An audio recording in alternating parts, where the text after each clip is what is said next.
Hello, നിങ്ങളുടെ സ്വന്തം ക്ലിൻഡശനാണ്. ഈ കഴിഞ്ഞ ദിവസങ്ങൾ വാർത്ത വന്നിരുന്നു, അതിഥി തൊഴിലാളിക്ക് ഭയങ്കരമായ ഒരു പീഡനം, അതായത് ഒരു പട്ടിക്കൂടിൽ 500 രൂപ വാടക കൊടുത്തുകൊണ്ട് കഴിയേണ്ട ഒരു അവസ്ഥ.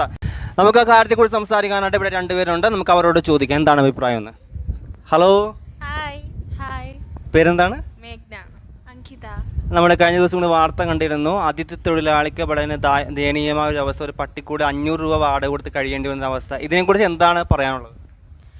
വീട്ടുകാർ ഭയങ്കര സമ്പന്നരായിരുന്നു. അപ്പോൾ എനിക്ക് തോന്നുന്നു ഒരു അന്യസംസ്ഥാന തൊഴിലാളി എന്ന് പറയുമ്പോൾ അവർ അത്രയും വിലയായിരിക്കും കൊടുക്കുന്നുള്ളൂ. അവരുടെ അധ്വാനം ഒന്നും നോക്കാതെ അവർ അന്യ സംസ്ഥാനത്തിൽ നിന്നാണെന്നുള്ളൊരു എന്താ പറയുക, ഒരു ഡിസ്ക്രിമിനേഷനായി. മനുഷ്യ ജീവിതം ഇപ്പോൾ എങ്ങോട്ടാണ് പോയിക്കൊണ്ടിരിക്കുന്നത്, അതിനെക്കുറിച്ചൊന്ന് പറയാമോ? എൻ്റെ ഒരു പെർസ്പെക്റ്റീവിൽ ഇപ്പോൾ എല്ലാവരും വാല്യൂ കൊടുക്കുന്നത് പൈസയ്ക്ക് മാത്രമാണ്. ശരി.